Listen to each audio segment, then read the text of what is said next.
selamanya untuk beliau dan keluarga besar menyempurnakan kesehatan jasmani rohani beliau, memudahkan segala urusan beliau dan keluarga besar baik untuk keperluan di dunia dan wabil khusus di akhirat, dan meringankan segala kesulitan, memudahkan langkah beliau, dan khususnya selalu mengikat hati beliau dan keluarga besar untuk selalu berkhidmat dan semakin istiqomah di dalam Thariqah Qadiriyah Naksabandiyah Mahasuraya Sinarasa ini di bawah bimbingan Pangeran Abbas.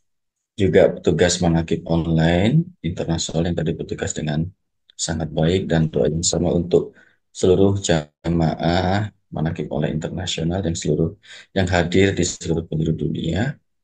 Malam ini ada 67 titik.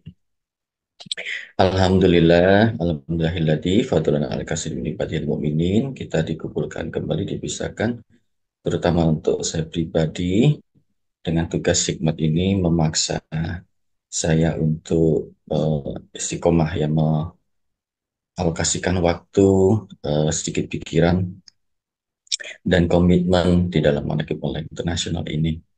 Bapak Ibu Ikhwan Akhwat, para pencinta kesusahan jiwa semuanya, izinkan malam ini saya melanjutkan pembahasan kita tentang al-jud, ya, tentang kemurahan hati, karena ajaran atau konsep kemurahan hati ini sangat luas dan berulang-ulang dijadikan semacam satu ajaran etika yang sangat penting, ya, baik di dalam Al-Qur'an maupun di dalam contoh-contoh kenabian dalam banyak hadis gitu, ya. Nah, malam ini saya mau bermaksud memulai dengan contoh aja, ya.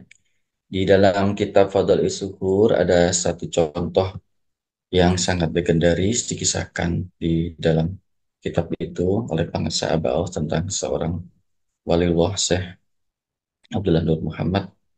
Nah, ini bukan kebetulan juga saya akan berbagi contoh yang nyata dan eh, artinya nyata dalam artian keseharian ada di sekitar kita, ya. Yang ini contohnya adalah salah satu wakil talkin Pangeran Abbas, juga para, ya, ikhwan yang senior yang saya banggakan, yang saya takjimi di Jogja ini, yang bukan kebetulan namanya juga ada gelar Nur Muhammadnya. Gitu. Nah, ini sebuah kisah yang pernah beliau sampaikan di sebuah manakib yang sempat menyentak saya dan saya ingat-ingat gitu, ya. Jadi semacam kritik dan mungkin sedikit jiwitan gitu buat saya pribadi eh, di sini gitu, ya. Jadi di dalam kitab Fadhil Zuhud ini kisahnya adalah saya saya maaf lupa. Ini merelakan, ya, harta yang beliau siapkan untuk berangkat haji untuk diberikan kepada sebuah keluarga yang sedang membutuhkan eh, makanan untuk tiap hari, ya. Ya, Syekh Abdullah bin Mubarak, ya. Eh,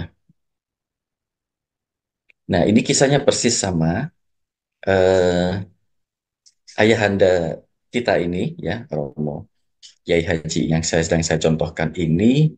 Di zaman Aba Awas beliau sudah berkhidmat di TKI ini sejak masa lama, dan zaman masa Aba Anom, ya. Waktu itu beliau habis lulus, ya, S1 kalau tidak salah, ya, atau S2, saya agak itu kan yakin. Nah, beliau punya keinginan yang lama untuk pergi haji dan mengumpulkan hartanya itu selama bertahun-tahun sebelum bisa bangun rumah, ya. Karena ini salah satu tekad beliau untuk pergi haji. Nah, kita kan tahun 90-an, ya, hampir akhir 90-an beliau berkisah bahwa beliau udah terdaftar di apa namanya untuk berangkat haji tahun itu dan uangnya udah cukup, ya. Nah, tapi suatu ketika jadi ini kayaknya beliau masih single, ya, atau sudah menikah saya tidak yakin. Tapi beliau belum punya rumah waktu itu, ya, ingin mendulukan berangkat haji. Nah, persis ketika beliau sedang bersiap berangkat, ya, tahun depannya atau tahun 2 tahun laginya itu untuk berangkat haji, ada seorang ikhwan yang ingin meminjam uang kepada beliau ya. Nah, kebutuhannya ini bukan untuk makan sehari-hari, tapi untuk menikah gitu. Jadi Bapak ini bercerita, yang dari bercerita bahwa saya nggak punya uang gitu ya waktu itu, karena juga baru aja belum lama juga apa namanya dapat pekerjaan tetap. Satu-satunya uang yang saya punya adalah tabungan haji gitu ya. Kemudian beliau berkonsultasi pada Pangarsa Aba Anom, dan Pangarsa Aba Anom apa namanya mengizinkan, ya nggak apa-apa di apa namanya dipinjamkan dulu gitu ya. Nah, ini yang menarik gitu ya. Kalau saya yang sampai sekarang ini masih berpikiran itu agak kalkulatif begitu ya. Eh, Kebutuhan menikah itu kan bisa dibilang tidak urgent gitu ya. Kita bisa menunda menikah tahun ini, tahun depan, dan perlu kita persiapkan. Bayangan saya kalau Anda menikah aja harus pinjam orang lain, bagaimana Anda bisa bertahan untuk menghidupi keluarga Anda setiap hari gitu ya. Kalau untuk pernikahan aja membutuhkan biaya dari orang lain. Itu bisa jadi memang pernikahannya itu mungkin direncanakan serba wah, serba mewah, sehingga butuh dana dan tidak bisa diusahakan, dan Anda harus pinjam waktu itu, atau memang Anda tidak siap gitu ya untuk pernikahan sederhana, Anda tidak bisa. Nah, pikiran saya sederhana waktu itu ya. Jadi kalau saya ada di posisi Romo ini, pasti saya tolak ya. Haji rukun Islam. Kalau saya memenuhi ini dan saya udah menyelengin, menabung uang ini sudah bertahun-tahun gitu ya. Tahun depan saya siap berangkat gitu ya. Ini ada seorang ikhwan yang tiba-tiba mau pinjam dana untuk nikah gitu ya. Bukannya bisa ditunda, apa Anda tidak persiapkan dulu pernikahannya gitu kan? Nah, kalau saya pikir pasti begitu. Tapi kisah ini luar biasa ya. Ternyata tidak ya. Uang hasil tabungan bertahun-tahun yang dikumpulkan oleh ayahanda Kiai Haji ini diberikan, dijadikan apa pinjaman ya untuk ikhwan ini untuk modal menikah ya, dengan Abah Ano mengatakan insya Allah akan menggantinya, kata Abah Ano. Nah, ini yang luar biasa ya. Persis seperti yang dikatakan Bang Karsa Abah Anom ya. Beberapa tahun kemudian eh, Romo Kiai Haji ini mendapat pekerjaan di Amerika yang dengan jumlah penghasilan begitu banyak ya, karena kurs dolar banyak gitu ya. Dengan hasil pekerjaan yang hampir setahun ini, beliau bisa pergi haji gitu ya. Nggak cuma pergi haji, bisa beli tanah di daerah Islam dan bangun rumah. Dan beberapa tahun kemudian beliau dapat lagi pekerjaan di Australia. Dan dengan pekerjaan itu beliau bisa pergi haji lagi kedua kalinya dan bangun rumah lagi di tempat lain. Jadi kisah ini bagi saya pribadi cukup mencengangkan. Bagaimana kerelaan seorang ikhwan dipinjam uangnya untuk ikhwan yang lain, kemudian menghasilkan ini ya, kalau kita hitungkan material, wow, luar biasa. Jadi kedermawanan seorang merelakan hatinya untuk menunda pergi haji dibalas oleh Allah dua kali lipat, pergi haji plus dua rumah gitu ya. Nah, ini contoh apa namanya simple ya, yang nyata beliau masih hidup ini. Nah, Bapak ini nggak sampai di situ ya, oh iya, Bapak Ibu sekalian. Bapak ini sekarang punya tanah rumah yang cukup luas di daerah Sleman di Jogja dan mewakafkan separuh dari tanahnya itu untuk dibangun madrasah untuk Pangarsa Abah. Nah, madrasah itu sekarang diberi nama Al-Muhid Satu dan menjadi cikal bakal TKN di Jogja, berkembang sampai sekarang. Abah Awas pernah berkunjung ke sana, salat subuh di sana, dan madrasah ini kemudian menjadi semacam center gitu ya di TKN di Jogja. Jadi banyak banyak istilahnya, banyak berkah, banyak barokah. Kalau tidak mungkin dulu Bapak ini tidak jadi meminjamkan, dan ceritanya lain mungkin ya, mungkin Al-Muhid tidak muncul, kita ceritanya berbeda gitu ya. Tapi itu yang terjadi. Nah, ini bagi saya pribadi sebuah pelajaran yang luar biasa. Betapa kerelaan seseorang yang begitu ikhlas, begitu kuat, begitu takjim dan khidmat kepada guru. Guru mengatakan, pinjamkan ya, meskipun kamu harus menunda pergi hajinya. Dan Allah membalas dengan karomah pengasih Abanum ya, sesuatu yang lebih dari apa yang beliau siapkan, yaitu sampai dua kali ke Mekah untuk ikut haji dan bisa membangun rumah gitu ya, nggak cuma satu, dan rumahnya itu sekarang untuk satu center apa namanya kegiatan mana TKN di Jogja. Nah, jadi contoh nyata kisah kedermawanan ya Aljud yang eh, dilakukan oleh Iwan kita dan menjadi bagi saya menjadi semacam dalam tanda kutip legenda diam-diam gitu tentang kedermawanan kekuatan sebuah kedermawanan. Nah, saya akan sedikit membahas kedermawanan ini dengan sedikit eh, perspektif mungkin bisa dibilang etika gitu ya. Makna dari kedermawan atau aljud ini kalau kita lihat dari banyak hal sebenarnya ini karena satu ajaran yang sangat kaya, yang sangat mendalam. Dan kenapa di dalam Al-Quran juga disebutkan berkali-kali tentang sodakoh ini. Karena di dalam kedermawanan ini tersimpan begitu banyak apa lapis lapis sikap kejiwaan kedirian yang sangat kaya dan sesungguhnya sangat eh, apa sangat relevan gitu ya, sangat dekat dengan apa yang diajarkan dalam thariqah kita ini.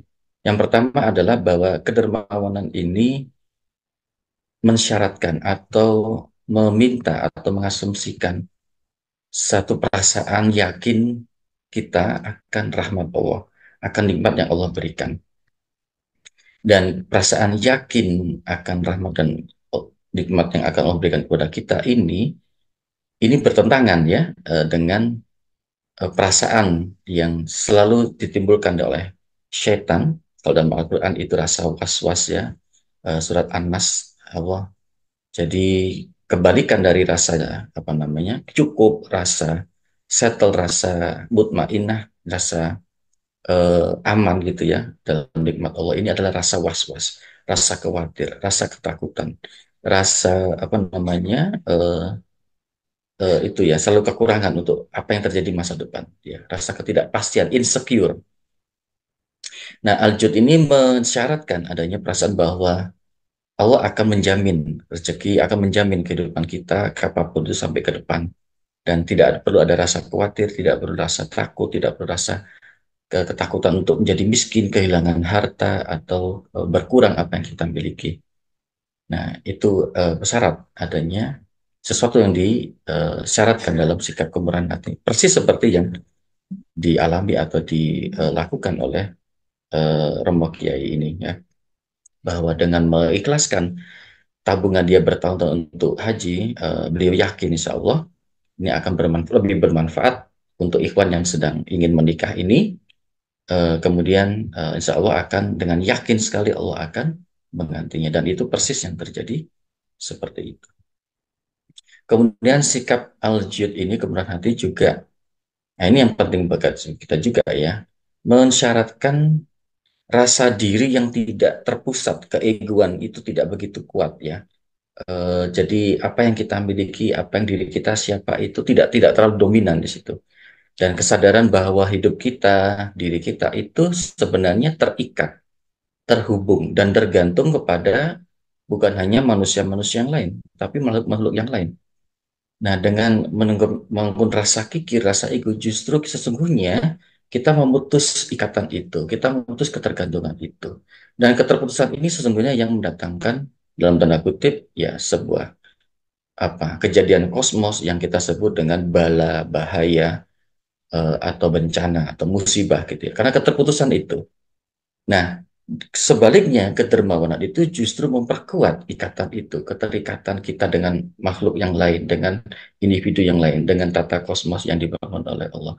Dan ini yang sesungguhnya membuat kita relatif terjaga dari yang apa kita sebut dengan bala musibah. Karena kalau bala musibah itu kan sebuah kejadian kosmos yang tidak biasa. Ketika kita terikat, semakin terikat dengan lingkungan kehidupan sekitar kita, maka sesungguhnya kehidupan kita menjadi terlindungi sebenarnya karena dia bergerak seiring dengan gerakan apa ekosistem dengan gerakan kosmos itu. Dan kedermawanan ini mensyaratkan kesadaran itu bahwa kita tidak sendiri, bahwa kita tidak bisa hidup untuk kita sendiri, demi kita sendiri, dan untuk kita sendiri. Karena pada hakikatnya kita terikat, kita terhubung dengan orang-orang lain, dengan makhluk-makhluk yang lain, bahkan makhluk-makhluk yang tidak secara biologis hidup gitu. Kemudian yang ketiga, eh, al-jud ini, kemurahan hati ini juga mengasumsikan bahwa adanya kesadaran bahwa apa yang kita miliki, apa yang kita punya, apa yang ada di sekitar kita dalam jangkauan kita yang kita gunakan, yang kita klaim sebagai milik milik kita, sesungguhnya itu tidak hakiki milik kita. Sesungguhnya hanya titipan, sesungguhnya hanya anugerah Allah saja yang dilewatkan kepada kita. Dan kalau dalam ajaran kita di Torikoh ini adalah sesungguhnya itu hanya wasilah, hanya sarana kita untuk beribadah, sarana kita. Jadi dia tidak ada untuk kita ya, kita rasa kita, tapi dia harus dalam dalam tanda kutip dibelanjakan gitu ya, harus direproduksi, dibelanjakan dalam artian tidak menghasilkan hal material yang lain, tapi menghasilkan amal, menghasilkan tindakan, menghasilkan berkah. Lah ini belanja kita kayak gitu ya di dalam Toriko ini membelanjakan harta itu tidak dalam artian kita konsumsi eh, harta benda yang lain, tetapi dalam artian kita menghasilkan amalia, menghasilkan kebaikan, menghasilkan berkah. Dan harta yang kita miliki adalah sarana yang harus kita belanjakan dengan cara seperti itu. Nah, di dalam Al-Quran ini sekurangnya ada dua ayat ya, yang ini mohon izin saya kutip surat Ali Imran ayat 109 dan surat An-Nisa ayat 106 yang menegaskan bahwa kepemilikan kita yang kita klaim ini ya, harta kita, duit kita, rumah kita, tanah kita, semuanya kendaraan kita itu sebenarnya tidak hakiki. Di surat Ali Imran 109, misalkan Allah mengatakan, punyaan Allah lah segala yang ada di langit dan bumi. Dan Allah lah, dan kepada Allah lah segala sesuatu dikembalikan, segala urusan. Kemudian juga apa pesan yang sama di surat An-Nisa ayat 126, di mana Allah mengatakan kepunyaan Allah lah apa yang ada di langit dan apa yang di bumi. Dan adalah Allah mengetahui segala sesuatu, atau pengetahuan Allah meliputi segala sesuatu. Nah, di kedua surat ini sesungguhnya Allah menegaskan bahwa secara hakiki, secara hakikat, semua material, semua eksistensi yang ada di sekitar kita itu milik Allah. Karena apa? Di dalam banyak tafsir dijelaskan, ya jelas pertama karena Allah menciptakan mereka. Allah membuat bumi dan langit segala sesuatunya itu ada dari yang dulu tidak ada. Tapi lebih dari itu, Allah bukan cuma menciptakannya. Di surat An-Nisa juga Allah mengatakan Allah mengetahuinya, ya, keberadaan, nasib, dinamika dari entitas-entitas tersebut. Kemudian di ayat yang lain di surat Ar-Rahman misalkan Allah nggak cuma menciptakannya, tapi juga memeliharanya, mempertahankannya, memulihkannya. Dan nanti mereka semuanya kembali kepada Allah. Nah, ini adalah hakikat kepemilikan sesungguhnya, gitu ya. Yang kalau kita bandingkan dengan kepemilikan klaim yang kita miliki, nah ini sangat bertolak belakang. Nah, ini adalah lapisan kesadaran berikutnya di dalam tindakan dalam sikap aljud gitu ya. Sebuah kesadaran bahwa eh, klaim kepemilikan yang kita punya itu sesungguhnya adalah dalam tanda kutip ya hanya sistem buatan manusia yang kita buat aja sesungguhnya, tidak hakiki gitu ya. Misalkan sekarang di zaman kita sekarang kita mengenal adanya konsep hak milik pribadi gitu ya. Kalau saya kerja, saya dapat gaji, maka uang itu hak saya. Kalau saya belikan uang itu untuk sebuah makanan, sebuah kendaraan, sebuah tanah, tanah itu jadi milik saya karena saya membelinya, ada transaksinya, ada surat apa namanya sertifikatnya, ada buktinya. Nah, itu konsep modern yang kita miliki sekarang ya. Konsep modern ini tidak berlaku sepenuhnya. Ada masa di mana dulu di masa feodal, di mana hak milik pribadi itu tidak dikenal ya, tapi dikenal oleh yang ada adalah hak milik tuan tanah. Nah, di Jogja ini masih ada itu sisa-sisanya gitu ya. Di daerah Yogyakarta ini masih banyak sekali dalam istilahnya itu Sultan Ground atau tanah milik kerajaan, tanah milik kesultanan. Jadi dulu artinya warga masyarakat di Jogja ini tidak punya hak untuk memiliki tanah. Mereka sewa tanah itu. Jadi mereka harus membayar upeti. Nah, itu terjadi di masa sebelum penjajahan sampai sekarang itu masih ada. Jadi ada membayar upeti dengan seperti dalam tanda kutip seperti pajak gitu ya. Jadi hanya pakai aja hak milik. Yang mengklaim punya milik itu sultan ya, kerajaan. Itu artinya tidak ada hak milik pribadi, tapi hak milik kerajaan. Nah, kemudian ada beberapa tanah yang dibebaskan, yang disebut dengan tanah perdikan gitu ya. Nah, ini bebas dari dalam tanda kutip eh, pajak ya, atau eh, apa upeti ya istilahnya dalam masa dulu upeti. Satu syarat bahwa Anda sedang numpang di tanah saya. Nah, itu artinya ada perubahan cara manusia memahami hak milik. Nah, seperti juga hak milik kerajaan masa dulu yang berubah, kita sekarang mengenal hak milik pribadi. Nanti pasti suatu ketika ide hak milik pribadi suatu ketika akan berubah juga, gitu ya. Di beberapa negara juga berlaku seperti itu, ada irisannya. Misalkan di Australia atau di Jerman itu mereka menggunakan sistem semi sosialis, di mana hak milik pribadi itu dibatasi dengan pajak progresif. Semakin tinggi penghasilan Anda, maka pajaknya semakin tinggi juga gitu ya. Dan itu membatasi hak milik pribadi. Ada negara-negara yang sangat liberal di mana hak milik pribadi itu begitu longgar gitu ya, sehingga tercipta kesenjangan. Nah, ini sekarang terjadi ada tanda-tanda di mana hak milik pribadi itu menghasilkan ketimpangan yang luar biasa. Ada orang yang beri super kaya, sangat kaya gitu ya. Elon Musk misalkan sedang terjadi keributan. Dan orang-orang yang kemudian tidak bisa memiliki hak pribadi karena ekosistem. Nah, kenapa terjadi seperti itu? Kembali lagi karena sistem buatan manusia. Nah, sistem hak milik pribadi ini terikat oleh sistem yang lebih besar yang kita sebut sistem kapitalis. Nah, sistem kapitalis ini memungkinkan seseorang pribadi mengumpulkan harta sebanyak-banyaknya sampai tidak terbatas gitu ya. Eh, dan pada saat yang sama ada orang yang benar-benar tidak punya akses untuk menjadi apa cukup kehidupannya menjadi kaya meskipun secara teori dia punya hak untuk memiliki gitu ya, tetapi sistem ekonominya tidak memungkinkan. Di Indonesia udah terjadi kayak gitu ya, ada orang yang menjadi sangat kaya, ada orang yang menjadi tidak bisa kaya, terikat oleh keadaan justru karena sistem buatan manusia. Nah, sekarang coba Bapak Ibu bayangkan gitu ya, ini suatu ketika akan terjadi ini ya. Cara kita mengklaim kepemilikan kita itu adalah kebanyakan misalkan adalah ketika kita mendiami sebuah tanah baru, kemudian kita melihatnya dan itu kita mengklaim karena aku datang pertama kali di sini, maka saya ini menjadi milik saya. Nah, itu terjadi gitu ya di negara-negara seperti di Amerika, di Australia gitu ya. Ada orang-orang di sana sudah tinggal lama, sudah ribuan orang membuat sebuah sistem buat masyarakat.